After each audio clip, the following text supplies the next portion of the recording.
Welcome sa panibagong topic ng Module 14 dito sa Ted's Loft TV, mga kalapatids.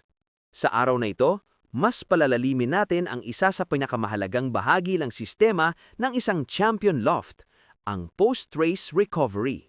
Maraming fanciers ang nakatuon lang sa training at race day, pero ang tunay na sekreto ng consistency ay nangyayari pagkatapos ng laban. Dito nasusubok kung gaano kakahusay mag-alaga, hindi lang magpalipad. Pagkatapos ng isang matinding karera, ang kalapati ay dumadaan sa matinding pagod, dehydration, muscle fatigue at stress. Kahit mukhang normal ang ibon pag-uwi, hindi ibig sabihin ay fully recovered na siya. Ang unang 24 hours ang pinaka-critical window para maibalik ang kanyang lakas, kondisyon at gana. Kung tama ang recovery protocol mo, mas mabilis silang makakabalik sa peak form. Kung mali o kulang, dito nagsisimula ang unti-unting pagbaba ng performance at posibleng pagkakasakit.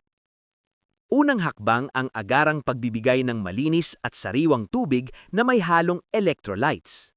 Sa haba ng kanilang lipad, maraming fluids at essential minerals ang nawawala sa katawan ng kalapati.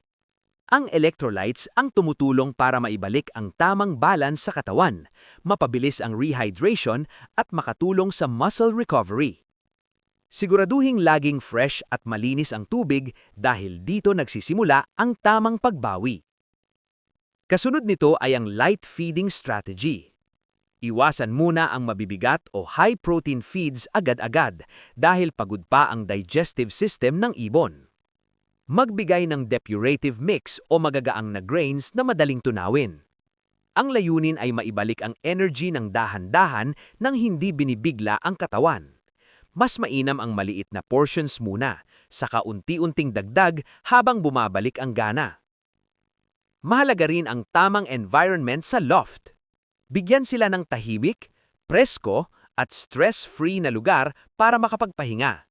Iwasan muna ang sobrang galaw o disturbance. Tandaan, ang pahinga ay kasing halaga ng pagkain at tubig sa recovery process. Higit sa lahat, observation ang susi.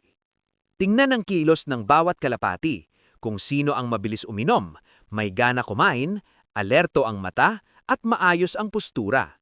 Ito ang mga senyales ng magandang recovery. Kung may ibon na matamla, hindi kumakain o kakaiba ang kilos, agad itong aksyonan. Ang maagap na pag-aalaga ang magliligtas ng performance ng iyong alaga. Sa recovery system mo ngayon, sapat ba ito para mapanatili ang lakas at consistency ng iyong mga panlaban? Sa pigeon racing, ang panalo ay hindi lang nasusukat sa bilis ng pag-uwi, kundi sa kakayahang makabawi at lumaban muli ng mas malakas.